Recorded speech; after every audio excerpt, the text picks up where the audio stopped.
Hello everyone, welcome to Data for BI. Recently we did survey on our Telegram channel regarding how many you get calls based on our job posting. And result of that survey shows 20% get call and 80% not. So we are going to discuss what 80% people doing wrong. I know it's really frustrating when you apply for a job but do not get a call. I request everyone to watch this video till the end because we are going to show some hacks to improve the interview calls. So let's begin with the video. The first point over here is your skills matching with the open position or not. Consider the job requirement which is at the left side. So, job posting says that the company is looking for Power BI developer and the location is Mumbai, as well as some description about the job. Prepare and monitor the Power BI report, customize the Power BI report as per the client requirement, and so many. As well as the few other details company is looking for. That is graduation, good command on Power BI DAX, Power Query, data analysis, good communication skill, and then experience, as well as civil background. That is the domain knowledge they are asking for. So before applying to any opportunity, you need to look into this detail first and then analyze whether your skill sets is matching with the requirement or not. Usually candidate what it do is they found the Power BI developer opening and they randomly apply for the position without looking at the experience they are looking. What are the different skill set they are looking for? What is the domain knowledge they are looking for? It is not necessary that your every skill set is going to match with the requirement, right? So at least a 70% of your skill set should match with the what they are asking for. For example, here it is asking for Power BI, right? So some other job posting will ask for the skills like Power BI, SQL, then Power Query, and then Python also. So suppose you are having a skill set like a Power BI and then SQL, then also you can apply. Sometimes company ask about additional skill, good to have skill. So that can be ignored. So these are the different things. Definitely you need to look into that. If that match with the requirement, then you only apply. Otherwise, ignore that job posting. Because if you keep applying for random opportunities, so it may happen that your profile might get rejected for future opening also. So that make sure that you should not keep posting, keep applying for job unnecessary. On last slide, we understood that which is the best fit job for us and when we have to apply for the job. We are going to take care of experience, job location, primary skill sets, and all. And as per that, we are going to apply for the job. Now, next step is what are the things we need to consider while applying for a job. First and very important is the resume name, or I would say the title of your resume. So generally what happens, this is something not new to everybody. So because we might have shared the resume like this. So resume title is like resume updated, latest resume, resume to, resume new, name with the updated, something like that is we might be came across, and we do not care about the title of your resume. But this is not a professional way of sharing the resume with the recruiter. Generally what happen when there is a position, so that position get applied or posted on multiple job site, for example LinkedIn, Indeed, Naukri, and all. And HR usually have the portal where they collaborate all the different resume from these different platforms at a one place. Suppose your resume title is resume updated. At that time what happen is HR receive more than 1000 resume, and they wanted to filter out the resume with having a 2 years or 3 years, right? At that time they will not able to go through your resume. Your resume will not come in the filter. Let me show you one example here. If you see this opening over here, this opening just posted 15 hours ago, but for this there are more than 1000 applications now. Just imagine how the recruiter will go one by one to each resume and going to shortlist for that. So if they will see the resume names or title like this, definitely it is not going to make sense to them, and they might not, focus more on your job profile, and there is a rejection happens. So what is the ideal name for your resume title? So it can be like your name and your technical experience, whatever your designation, or your total experience you can mention. So for example, I have mentioned Prashant K, technical lead dot doc, that is the name of my particular resume. Or you can have like a Prashant K or your name, and then year of experience like Prashant, then 12 years of experience, 10 years experience dot doc. Now I will understand this. Yeah, this is resume of Prashant, and he is having a 12 years of experience, or he is a technical lead, or something like that. So by this, your resume will definitely will stand on the other. So there are more possibility that they will focus or go and check your resume. What are the skill set you are having because of that? So make sure that your resume title should be clear and define yourself, your designation or experience. That is very important. Let's go to the next point. Now, third point over here, while applying for a job, is this email subject and cover letter. That is what something a very underrated. So what we generally we do is, suppose there are two kinds of job posting. One is we receive from the Naukri that email saying that hey, we are hiring this candidate, and reply with a few details like that. Or or the other channel from where you come to know about there is opportunity, there is a opening in the company, right? So in that, how you will apply for that? For example, you come to know from somewhere, yes, like our Telegram channel, yes, there is opening in XYZ company.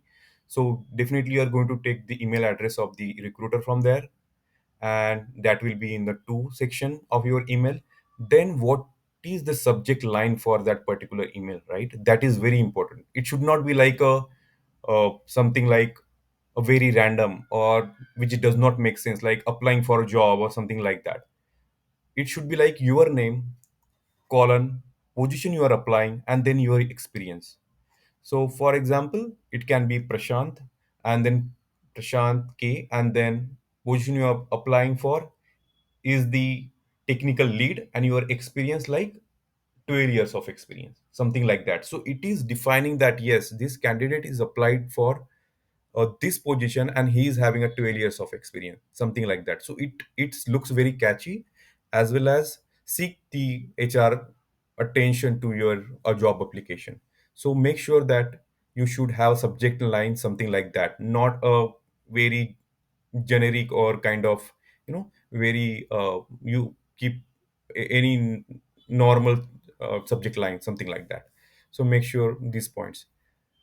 Now the cover letter. So I think everybody start putting the cover letter, and it should not be more than 2 lines or 3 lines, because HRs receive thousands of resume, and they are not having that much of time to go to the every cover letter and read about it. So cover letter very should be very short and very simple.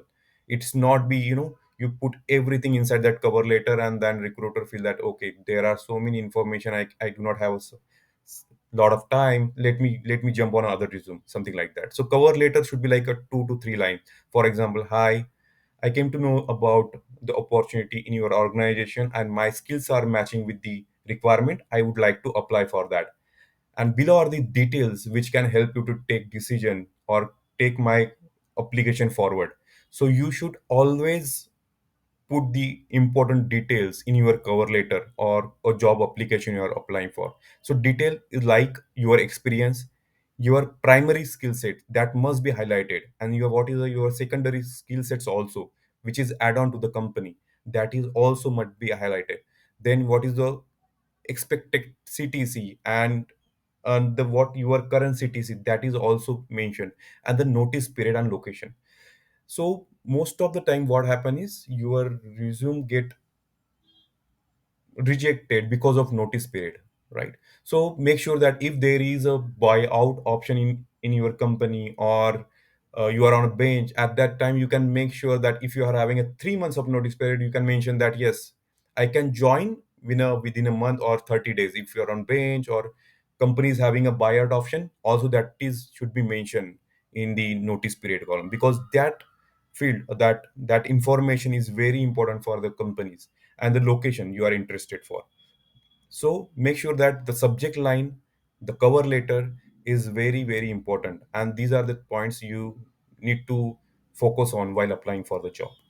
Let's move to the next point. Yes, now we are ready to apply for a job. We understood that what are the different stages or what are the different steps we need to follow while applying job. At last, let me share some tips which can help you to get more calls as well as seek the HR attention on your resume and job application. So, before applying for any job, make sure that your resume is ATS compliance. So, for example, ATS is the system where you can check that how the quality of your resume. So, you can search on Google ATS resume check. You will get the multiple sites. You can upload your resume on that site and you can check that, and you will get proper feedback on your resume. What are the things you have just repeated on your resume? What are the things you need to add on the resume? That kind of things. So by following that, you can build your professional resume. The next is contact HR and follow up. So generally, what happens sometimes you HR share their contact information. You can call once after applying for a job. You can. It should not be like you are calling on every day or every hour or something like that. Make sure that you can call just once and get some update about it, and you can take a follow up by just resending your email or saying any updates on my resume or something like that. And it should not be right you are irritating HR by just doing every day or every 2 times a day, something like that. So you need to make sure this thing. Third is a single page resume. This is very much trendy now. So whether you are having 1 year of experience or 10 year of experience, what I usually found is everybody's having one page resume, and that makes more sense actually, because on one page itself you come to know about the what are the skill sets he are having on different project he worked, what are the roles and responsibility of that candidate. You can understand that. So it is always good to create your single page resume instead of three having a 3 to 4 pages. Now, the fourth point is very interesting and very important. So, the best resource to get a job is the Naukri, right? So, generally, what happen if you update your Naukri profile every day? So, the chances of getting a HR calls or getting emails from Naukri is increased by a lot.